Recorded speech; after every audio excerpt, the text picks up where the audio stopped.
Cet épisode de Nos Ciné vous est proposé en partenariat avec Séance Radio, la radio 100% cinéma, et c'est une production Binge Audio. Binge.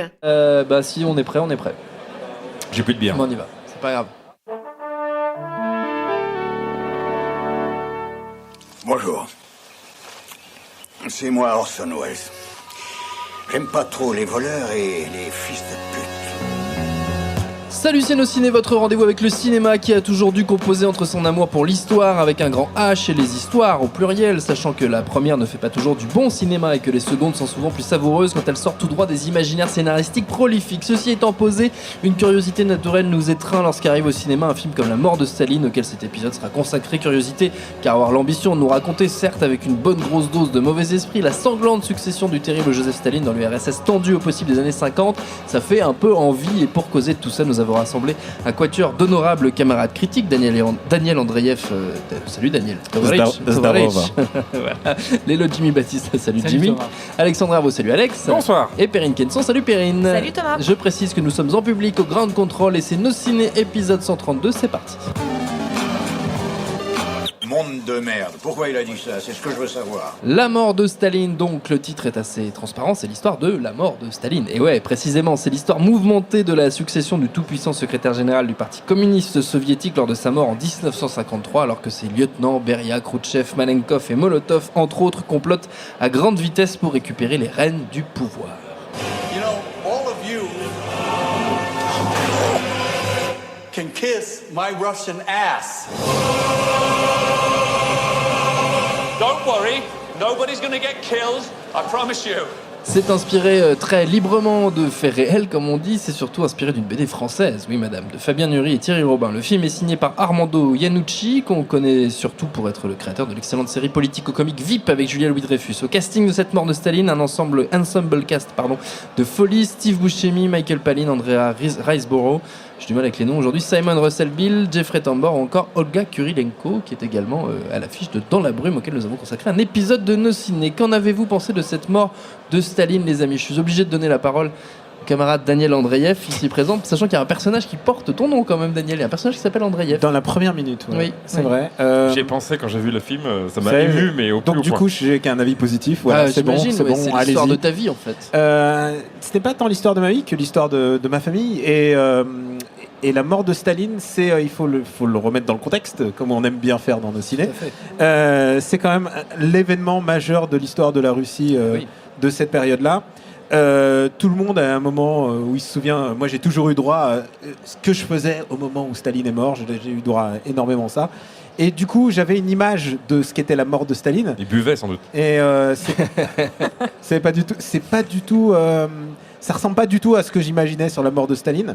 Et surtout, ça ne s'est pas produit exactement comme ça. Oui. Quoi. C'est vraiment inspiré. Staline encore, et ça c'est le côté positif de l'histoire. Il est vraiment mort comme un chien dans d'atroces souffrances, et ça, ce film ne le souligne pas assez. Mais par contre, ce qui est intéressant, c'est le pastiche en fait, puisque il y a ce moment où dès le début du film, je me dis waouh, il y a Steve Buscemi. Et alors, Qui joue Khrouchtchev. il joue Khrouchtchev et Khrouchtchev, pardon. Khrouchtchev. Excusez-moi. Enfin, et il joue Khrouchtchev. Pardon et- pour l'accent. Tu peux le faire tout en russe, s'il te plaît? Yamagouille, c'est Khrouchtchev. Et donc du coup, C'est super sexy, Daniel. c'est mon comme arme ça, secrète. C'est comme ça que tu les as toutes. C'est comme ça. Et donc il joue Khrouchtchev et du coup je vois ce mec là qui est quand même il a pas fait le moindre effort pour changer. C'est le même Steve Buscemi avec son accent de Brooklyn. Et c'est ça qui est assez génial, c'est que tous ces comédiens ne se donnent pas la peine de changer qui ils sont. Ils le jouent. Il y a un petit côté...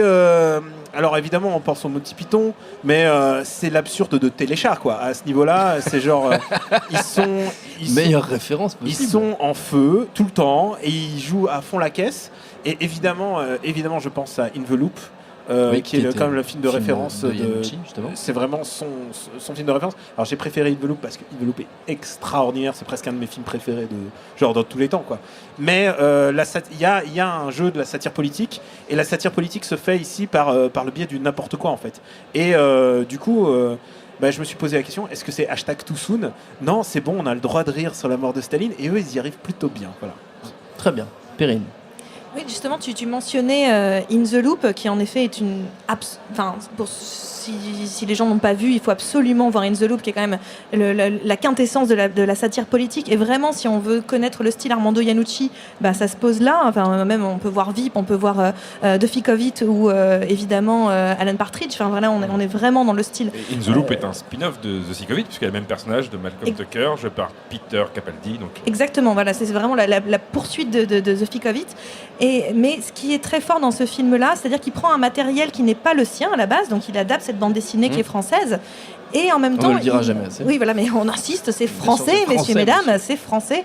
Mais voilà, il en fait, il le met à son style. Donc, c'est-à-dire qu'on retrouve encore une fois ces scènes un peu filmées caméra à l'épaule ou même des plans très très posés où c'est des joutes verbales entre les personnages.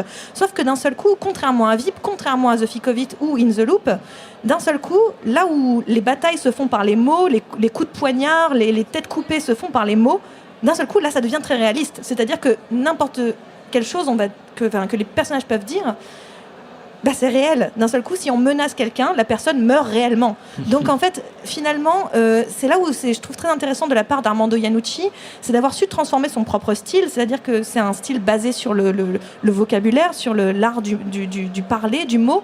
Et d'un seul coup, il arrive à le transposer dans le geste et dans l'acte. Et c'est très surprenant la première fois, parce qu'on se dit « Oh mon Dieu, mais en fait, c'est violent ». Oui, en même temps, le registre stalinien, c'était quand même pas particulièrement... c'était pas les bisounours. Donc, en réalité, il pouvait pas se limiter à ce qu'il fait avec Veep. On n'est pas seulement dans le sous-entendu ou dans la diplomatie politique ou on n'est pas dans ce type de là où les mots sont assassins. Là, littéralement, les mots sont gestes. Les mots tuent les gens. Et donc, on va tuer littéralement les gens. Et c'est ce que je trouve que c'est la force du film, c'est de savoir basculer en permanence entre l'art du mot et l'art du geste. C'est vraiment la force du film pour moi. Pour rebondir Alexandre sur ce que tu viens de dire, c'est qu'il y a quelque chose qui est très très réussi dans le film, c'est que le film est... Moi, je l'ai trouvé hilarant. Il y a vraiment des scènes à se pisser dessus, dans tous les sens du terme. Mais par contre, il y a une tension. Dans tous les sens du terme. Non, mais il y a une tension qui est. Il y a une tension qui est comme film. Il y a une tension qui est palpable dans certaines scènes de dialogue où on sait. C'est difficile de prévoir, même quand c'est des acteurs importants, etc. On n'est pas sûr que le personnage va finir en vie la fin de l'échange verbal. Il y a un tel jeu de... il faut faire attention à ce qu'on dit, on est surveillé, etc. Tout ce que tu peux dire pourrait être utilisé contre toi par la suite. Et de jeu d'assassin, voilà, les mots tuent, que ça se retranscrit par un suspense qui est pas si fréquent que ça dans ce genre de comédie-là. Et donc, comme disait Perrine, effectivement, c'est le niveau un peu au-dessus des batailles de mots qui sont souvent à base de métaphores, d'insultes qu'on voit dans ses précédentes productions et scénarisations. Là, c'est la concrétisation de ce genre de violence verbale. Jimmy. Cela dit, en fait, moi c'est pareil, j'ai adoré les dialogues, je trouve que c'est vraiment un peu le moteur du film, mais ils ont été faits par Yann Martin, qui est c'est également son sidekick sur tous ces autres projets. Donc, c'est un peu une logique aussi là-dedans. On s'approche du micro. On s'approche du micro. Voilà. Mais ouais, voilà, en fait, c'est vraiment le truc, comme on disait, voilà, tout ce qui est le dialogue, le rythme, etc. Après, moi, c'est sur les acteurs aussi, le truc se repose aussi beaucoup sur les acteurs. Et même des fois, c'est aussi ce qui dessert un peu le film. C'est-à-dire que les acteurs sont tous très très bons. Et comme on l'a dit, Steve Buscemi, Jeffrey Tambor, qui est genre dégoulinant, saumâtre, quoi. Enfin, c'est vraiment... Il y a Michael Palin qui est jamais très exceptionnel, mais qui est quand même bon. Et il y a Paddy Considine que j'aime beaucoup et qui est sous-employé, qui est Andreïev d'ailleurs au début du film. Et par contre, il y en a certains qui prennent vraiment beaucoup plus de place, ou qui justement, et d'autres qui sont vraiment en retrait, quoi. Notamment Andrea Riseborough qui mériterait peut-être d'avoir le quadruple de répliques, quoi. Tellement quand elle est là, elle est vraiment bien, quoi. Et on le voit assez peu finalement. Par contre, Jason Isaacs, il envahit un peu l'espace quand il joue le général Zhukov, c'est ça ? Voilà. Et on a un consultant. Tout le monde me demande est-ce qu'on prononce comme ça consultant comme vous sentez.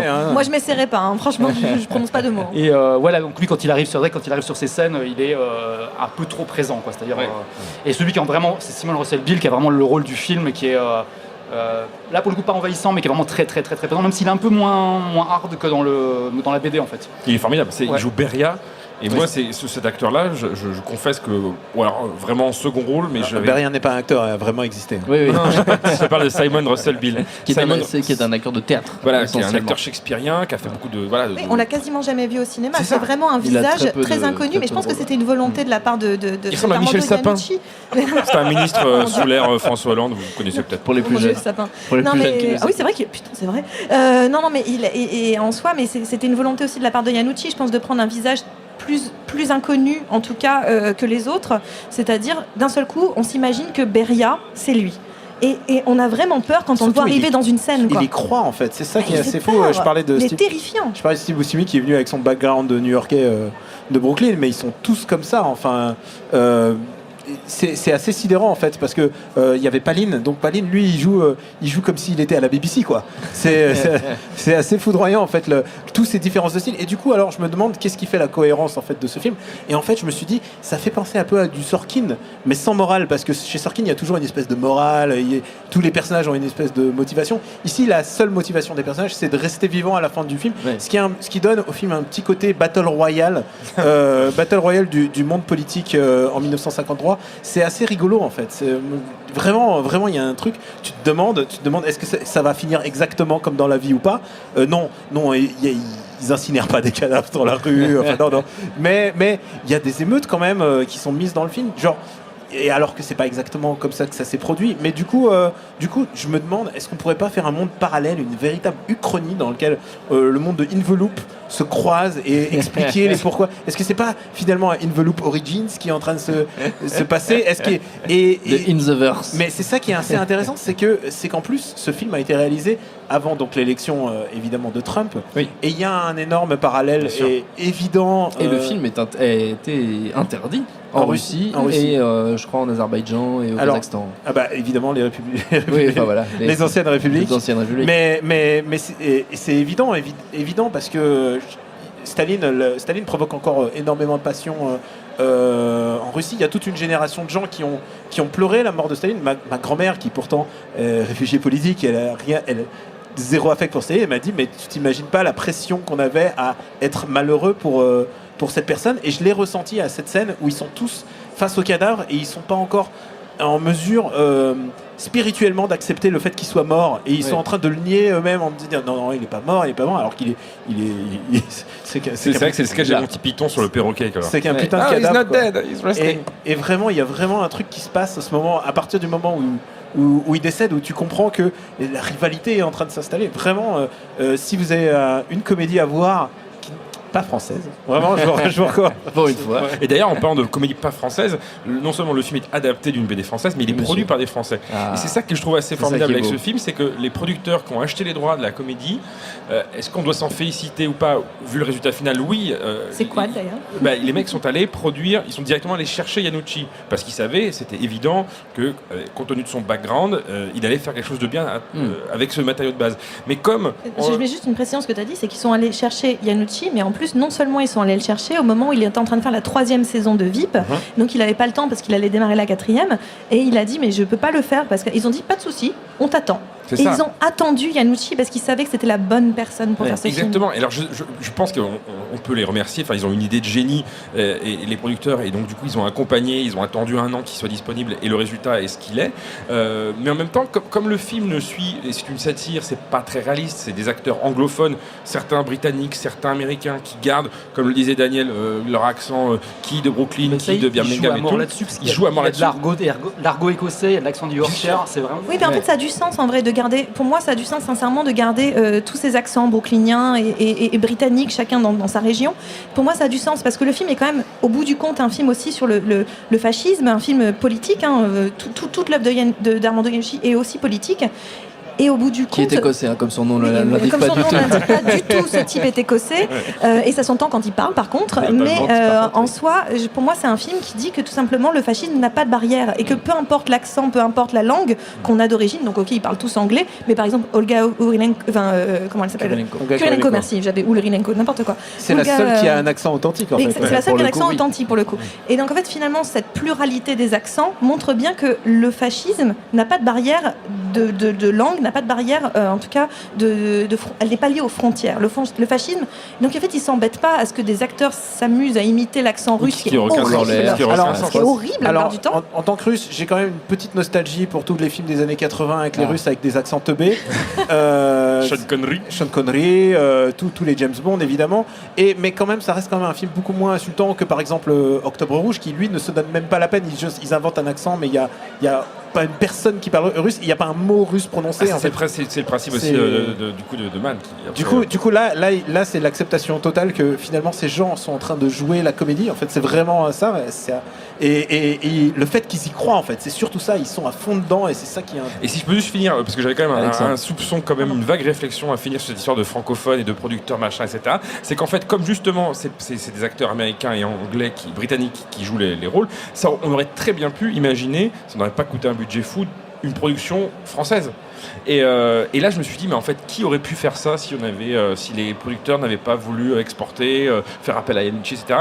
Et je vois que 2 personnes qui auraient pu faire quelque chose en France, et du coup maintenant, c'est un peu ces fantasmes, tu vois. Danny Boone. Non, par exemple, justement, je ne pensais pas à Danny Boone. Je pensais à 3 personnes, mais ça fait que 2 choix, vous allez comprendre pourquoi. La première serait exactement Nicolas Bruno, ouais. Là, parce que la bureaucratie, tout ça. Donc Nicolas Bruno de Messages à caractère je connais tes petites perversions. Voilà. Ou un choix un peu plus obvious, Hazanavicius, qui aurait pu effectivement, on l'a vu, en plus non seulement allier l'humour via les dialogues, via l'absurde, mais en plus faire réussir là ce que Yanucci n'a pas non plus trop fait parce qu'il est resté dans son style un peu caméra à l'épaule, c'est en plus avoir une patine visuelle assez chouette par-dessus. Perrine. Et ce que je voulais dire, c'est que le film en soi est terriblement, assez pessimiste en soi. Il y a quelque chose d'assez très pessimiste où finalement ça se termine pas si bien pour qui que ce soit. Puis si on connaît le reste de l'histoire, on peut pas dire que ça se termine particulièrement bien pour les Russes. Enfin, voilà. Mais ce que je veux dire, c'est que en soi, en sortant du film, moi j'avais cette sensation. Je me dis, oh là là, disons, il est vraiment pas positif sur la politique en général. Même quand on voit le reste de ses œuvres, il a quelque chose de très moqueur par rapport à la politique et pas du tout positif.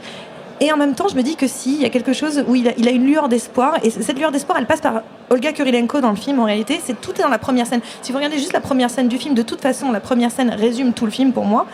Et il y a cette séquence où ce personnage Olga Kurilenko qui glisse un message dans un enregistrement qui doit aller directement à Staline. Et ce message, c'est la dernière chose que Staline verra avant de mourir. Et en soi, ce que dit Armando Iannucci, c'est que l'art est une forme de résistance. L'art, tout simplement, c'est la résistance. L'art peut continuer. L'art est une lueur d'espoir. Et je trouve que c'est très fort ce qu'il raconte à travers ça. C'est très insignifiant dans le film. C'est peu de choses, mais pour moi, c'est le vrai message et la vraie lueur d'espoir de tout le film, en fait. Jimmy, il y a juste un tout dernier truc, il y a quand même une mise en abîme qui est quand même assez vénère dans le film. C'est que tu veux parler. C'est que Jeffrey Tambor, il a eu des petits problèmes de harcèlement et il a été retiré de tout le matériel promotionnel du film. Et le générique de fin, c'est des références à la photo de non pas Staline mais Lénine où il est coupé, etc. Où on voit des gens avec un truc qui est arrivé à plein de gens dans l'histoire. Tout à fait. Et en gros, il y a juste ce truc-là qui est assez drôle. C'est incroyable. Ouais, c'est plutôt incroyable. Voilà. C'est vraiment genre, on a ce mec qui est dans le film et qui est coupé de tout le matériel promotionnel parce que justement, il est blacklisté en ce moment, quoi. Voilà. Donc ils l'ont supprimé du générique. Il est au générique, mais il est supprimé de toutes les affiches, etc. C'est Jason Isaacs qui a pris sa place. Et dans le générique, en fait, juste pour expliciter ce que dit, il fait référence à la propagande stalinienne où en fait tu coupais les montages, des montages grossiers. Et en gros, ce qui est hallucinant, c'est que le film est sorti en Angleterre, donc c'est la version qu'on a en France, je pense. Il n'y a pas eu de montage différent. Le film est sorti donc fin octobre, et les allégations sur Tambor ont commencé à sortir post-Weinstein, donc en novembre. Donc c'était le générique tel quel, et c'est vrai qu'à posteriori, t'as l'impression que Yanucci nous fait une référence à Kevin Spacey viré du film de Ridley Scott et de Tambor lui-même de Transparente saison 4 ou 5, je sais plus. Bref, c'était assez divinatoire et très méta. Et bien trouvé, très bien. Avant de se quitter, chers amis, on va faire comme d'habitude une petite tournée de recommandations dans le registre qui vous plaira. On peut rester évidemment dans des univers proches de cette mort de Staline, mais comme d'habitude, vous êtes totalement libre. Jimmy, tiens. Moi j'ai pris Le Cher disparu de Tony Richardson, ça s'appelle The Loved One en anglais, un film de 65 et c'est un peu le Docteur Folamour du business funéraire en fait. c'est un jeune. C'est un truc de niche, là, pour le coup, le non, Dr. Folamour du business. C'est un des années 60 qui a très bien marché. Mais oui, c'est ça. C'est un Anglais qui arrive à Los Angeles, qui veut devenir poète. Et ça commence comme une satire du milieu du cinéma, puisqu'il rencontre son oncle, etc., chez qui il va squatter. Et en gros, il se pose là, et l'oncle meurt. Et en fait, là, il se met à bosser dans les funérariums, et c'est vraiment, je vous raconte pas plus, mais c'est vraiment assez dingue comme film. C'est pas très connu effectivement, mais il y a Rod Steiger dedans qui joue une espèce d'obsédé sexuel avec une mère abusive. Enfin, c'est assez fou, quoi. Vraiment un super film. Perrine. Au risque de pas du tout être original parce qu'on l'a mentionné un petit peu plus tôt, mais j'avais envie de parler de In the Loop, qui pour moi était vraiment une œuvre. Alors ça va intéresser personne, mais c'est vraiment quelque chose de très personnel. C'est que moi je l'ai découvert dans un festival et c'est resté quelque chose de très très fort pour moi. Et le film, je l'ai vu 5 fois. Et je n'ai toujours pas compris la fin, pour la bonne et simple raison que je ris tellement pendant tout le film que j'arrive pas à suivre l'intrigue. J'ai tellement ri. Je trouve que c'est l'une des meilleures comédies que j'ai jamais vues de toute ma longue vie. Et tu as déjà 67 ans. À peu près, voilà, mais plutôt pas si mal conservé. Ouais, ça va. Mais non, mais voilà, c'est juste que c'est vraiment, pour moi, je trouve que c'est vraiment en termes de, c'est un summum en termes de satire politique, en termes de timing comique. C'est la quintessence de ce que c'est faire Armando Iannucci. Et si on veut avoir une porte d'entrée sur le travail de cet homme, et c'est vraiment pour moi ce film-là qui est la meilleure chose. Donc c'est un film sur une affaire politique entre les États-Unis et l'Angleterre autour de la guerre en Irak, et c'est absolument extraordinaire. Alexandre. Pour rester dans le Iannucci-verse, Armando Iannucci, c'est un comparse de longue date de Steve Coogan. Et ils ont créé à deux le personnage culte outre-Manche de Alan Partridge, qui est donc un journaliste de télé, radio locale, incompétent, veule, enfin c'est hyper drôle. Et ce mec-là a eu plein d'incarnations, que ce soit en série, en web-série, en bouquin, en show radio, etc. etc. Et il a eu sa version cinéma en 2013 dans un film qui s'appelle Alan Partridge, Alpha Papa, qui est vaguement, je crois, officiellement inédit en France, ou l'a ressorti directement en VOD. En tout cas, il n'était pas sorti par la case cinéma en salle, mais il se trouve facilement. Et donc, Alan Partridge, Alpha Papa, c'est une comédie avec sur fond de prise d'otage complètement débile, dans lequel Alan Partridge, Steve Coogan va donc devoir sauver les victimes potentielles. C'est très drôle, et je pense que toutes les occurrences, enfin toutes les différentes plateformes qui font du Partridge, qui revient avant la fin de l'année sur BBC Two, et une nouvelle série mise en production. Il faut c'est à voir, ça vaut le coup, à lire, à écouter. Tout à fait. Daniel, camarade Andreev. Pour ma part, écoute, moi c'est Perrine qui m'a inspiré ma reco. Ceci dit, je recommande aussi Envelope, qui est aussi une de mes comédies préférées. J'adore Envelope, plus que de raison. Je trouve que c'est extraordinaire. Chef-d'œuvre. Et je trouve que rien n'y rend justice, même pas les sous-titres, parce que les sous-titres ils ont un temps de retard en fait. Ils sont à la masse, quoi. Tu vois, 80 signes, ça peut pas. Tu peux pas faire passer tout ça. Et en fait, je me suis posé la question, est-ce qu'il existait, parce que là, on est dans le pastiche, on est dans la parodie. Le pastiche et la parodie n'existaient pas, en fait, dans l'Union soviétique. C'était littéralement interdit. On pouvait pas imaginer critiquer un président, critiquer le chef du parti. C'était impossible. Beaucoup en ont fait les frais, sont allés au goulag. Sauf une personne, en fait. Je me suis vraiment posé la question. Et il y a une personne, en fait, qui a pu affronter, en fait, le joug communiste, et c'est un écrivain et poète qui s'appelle Kornei Tchoukovsky. Désolé, je parle pas d'un écrivain là, d'un coup. C'est génial, génial. Continue. Et Kornei Tchoukovsky est très connu des enfants parce qu'en fait, il écrivait beaucoup de contes pour enfants. C'est à peu près, c'est des contes de La Fontaine presque. C'est vraiment de la fable, c'est des grosses métaphores. Et il y en a certaines qui sont vraiment des métaphores très évidente à Staline, et c'était un contemporain de Staline. Il a à peine vécu plus longtemps que Staline, et je me suis toujours demandé comment il a fait, mais en fait je crois qu'il était devenu si populaire et si puissant que même Staline n'a pas pu le toucher à Kornei Tchoukovsky. Donc il y a quelques-uns de ces bouquins qui sont traduits en français. C'est vraiment un classique de la littérature du début du 20e russe. Et lui a passé la censure, en fait, parce que la censure était féroce, et ça passait quand même parce qu'il utilisait le biais du pastiche, de la métaphore, et donc les armes qu'utilisait La Fontaine. C'est excellent comme recours, ça, Daniel Andrieff. Quelle classe, quelle classe. Ça me donne envie de t'offrir des bouquins pour C'est ton tellement anniversaire. beau. Jimmy, tu voulais rajouter quelque chose, je crois. Ouais, c'est-à-dire que j'ai pas d'anecdote rurale pour ce film. Ah oui, c'est mais par contre, je suis assez déçu. Mais par contre, un soir, je suis allé boire un verre avec deux Américains que j'ai rencontrés par le biais de ma femme, etc.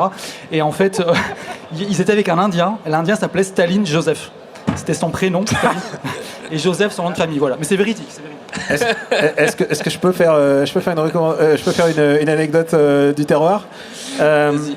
Mon grand-père s'appelait Joseph et c'était un immigré russe et il parlait très très mal français, et dès qu'il allait voir un français, genre un médecin, il lui dit Joseph comme Staline, et là il faisait oui Joseph comme Staline, et il remontait sa manche et il montrait sa grande blessure sur son bras gauche, il disait et ça c'est Stalingrad, et ça mettait tout de suite l'ambiance avec les médecins. Dieu le bénisse. Tout en tension, tout en détente. C'est bien. Et notre temps est écoulé. Merci à tous les quatre. Merci à Seb, à la technique. Merci au public, au Grand Contrôle pour l'accueil. Rendez-vous sur binge.audio, le site de notre réseau de podcast Binge Audio, pour retrouver toutes nos émissions, le programme des prochaines, les dates d'enregistrement en public si vous aussi voulez venir nous voir. Et puis en attendant, on vous dit à très vite. Et tout de suite, un message de notre partenaire Séance Radio. J'adore mon boulot. Vous êtes la crème de l'aristocratie française. Vous avez compris ce que je vous ai dit? Oui, cancer du poumon, inopérable. Next épisode, c'est le nouveau rendez-vous 100% série de Séance Radio avec Charline Roux et son équipe. On ferait mieux de rebrousser chemin, les gars. J'ai fait du mal. J'ai compromis des missions. Des policiers français, on peut les acheter, pas les tuer. Next épisode, le mardi à 19h sur Séance Radio, est disponible sur toutes les applications podcast.